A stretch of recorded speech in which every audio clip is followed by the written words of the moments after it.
Hey Tricksters, welcome back to the channel. Today I'm going to try something a little bit different. I'm going to do, I guess, what I would call a first thoughts on a game. You won't see a head cam for the rest of the session because I'm going to be kind of watching over my footage to kind of reinvigorate my thoughts on what I'm talking about. We're going to talk about what lies in the multiverse today. A little secret about my channel so far has been that I've filmed many videos that you haven't seen. And a lot of them are the let's try quick look style content, and it's really just because many times the game I'm playing just simply isn't exciting enough to make for an engaging video. It doesn't mean it's not a good game. It can still be engaging for me, but it's not something that you're going to really enjoy watching. So this is just sort of a new way to sort of allow myself to maybe talk about some games that didn't translate very well into me on screen with. So I'll probably still film myself playing these games, and if it just doesn't turn out well and I still want to talk about it, then this is what we're going to do. So I know that's a long-winded intro, but just to give you an idea of what this kind of series would be if it takes off, that's what it's going to be. All right, so let's start talking about what lies in the multiverse.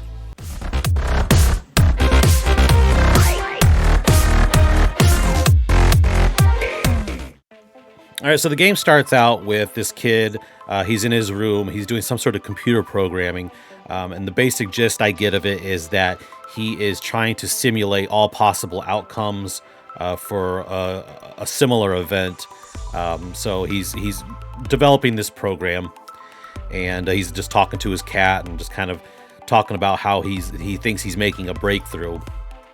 And at some point when he finally boots up this new program, everything sort of glitches out, and he sort of activates transporting into the multiverse. So, and the first time he transports, he's transporting into this lab. You go back to this lab a couple of times. I'm not sure yet if it's going to actually play some kind of role, but for right now, it's been just kind of just used for comedic value. But after that, you end up teleporting to what looks sort of like a monk monastery with all these what look like Buddhist monks, and you spend a lot of time walking around this level at first, just talking to them, kind of trying to figure out where you're at, what's going on. The dialogue is really witty in this game. A lot of like genuine moments that kind of gave me a good chuckle or a laugh. So that is a big part of this game. This game is basically a dialogue-heavy puzzle platformer. Which is kind of why it didn't translate well into making it for like a normal Let's Play, because it's a lot of reading and a lot of slow thinking puzzles where it just takes you a while to kind of figure out the solution. But ultimately, you're making your way through this monk's area, and then all of a sudden it flashes again, and you're pulled into sort of this alternate parallel universal reality of the monk's area. It's very you realize very quickly that the alternate universe is going to be very dark and disturbing, and is going to deal with some themes that are probably not very pleasant. Anytime you happen upon an area where there was a monk before, now it's like a rotting skeleton, and the world behind you just looks like it's practically on fire or whatnot. So you make your way through this area, just solving a couple of light puzzle type areas, talking with these Buddhist monks. Eventually you make your way to an area where you meet this character who kind of phases into the world. His name is Everett, and he is apparently like the Doctor Strange of this universe, and the fact that he can travel between these parallel universes at will. And he is approaching the kid because he's like, hey kid, whatever you've done with your project has messed up my work in the multiverse, and I want to help you correct that so we can get everything back to normal. And of course, this kind of blows the kid's mind. He's like, oh my gosh, you can travel between these worlds, and it's kind of his dream to meet someone who could do this sort of thing. They have the dialogue between the kid and Everett. If you like Rick and Morty, I think you're gonna really like their dialogue. It's a very similar sort of like Everett's kind of condescending to the kid, and there's like it's just a really humorous back and forth that I think is a real delight to read through some of their dialogue.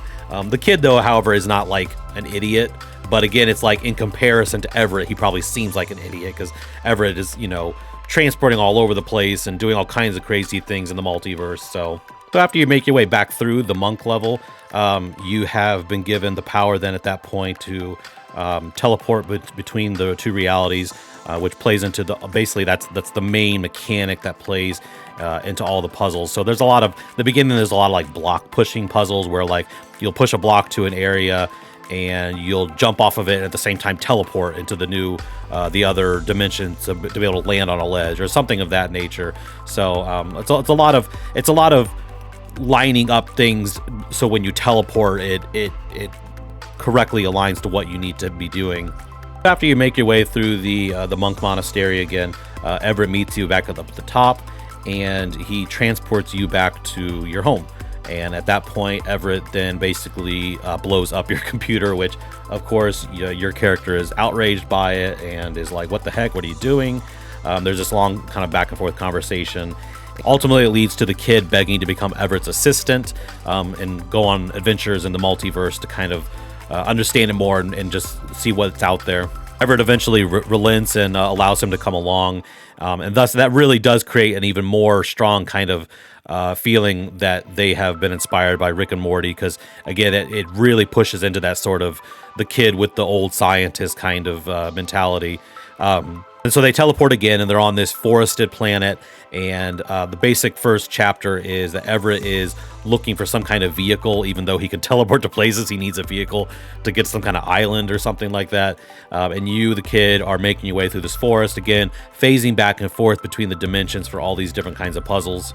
Along the way through the forest, you get to go through a couple of towns. There's a lot of interesting parts with the whole phasing back and forth between dimensions and seeing like how like a coffee shop that you go to when it's normal, when you phase out, I mean, again, everyone's dead, and it's very disturbing, and like the polar opposite of how everything is happy normally. In fact, there was some really humorous parts. I'll try to make sure I have the footage of it, but there's some really humorous parts where Everett reads these like road signs, and these road signs, when you read them in the normal world, are like very friendly and whatnot, and then when you read them in the dark world, they basically are like the signs tell them to like screw off or whatever like that. So it's again, the dialogue and everything you get to read is really funny in this game. It actually legitimately made me laugh out loud multiple times. You keep going through this forest area, and eventually you realize that the parallel alternate universes are glitching, and they're kind of coming into each other's universe, which again, that plays in a new way into the way the puzzles get performed. What also plays into that are these groups of other people that apparently can also travel in the multiverse, and they are trying to track down what is causing these glitches, or more effectively, they're trying to track down Everett and probably bring him into custody for the things he's messed around with. So again, very much, I don't want to accuse the game creators of trying to crib off of Rick and Morty, but there's a lot of elements that feel like Rick and Morty. You got the kid, you got the scientist. He's sort of a wheel and dealing kind of goofy, crazy personality that, the scientist Everett, and he's got these more authoritarian figures trying to track him down through the multiverse. So I think I really like Rick and Morty. So I think if you like that sort of really thoughtful sci-fi but mixed with goofy dialogue, I think you're going to really enjoy this. That's where my time ended with it so far.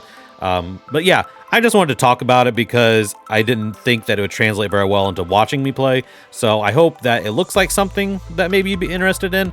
I really felt like this game wasn't marketed the best. Like, I would have never really understood like what I was getting into just by purchasing it. Thankfully, I got offered a key by the developer, and I wasn't even really like pursuing getting a key. So big thanks to them for that.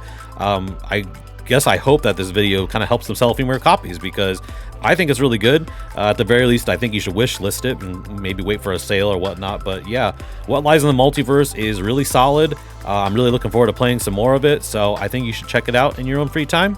If you like this kind of content, make sure you let me know down in the comments below. If you don't, let me know down in the comments below, and I won't do any more of them. So, all right, so I hope you enjoyed our little conversation we had. Hope you liked what you saw in the game. Again, it's kind of a hard sell.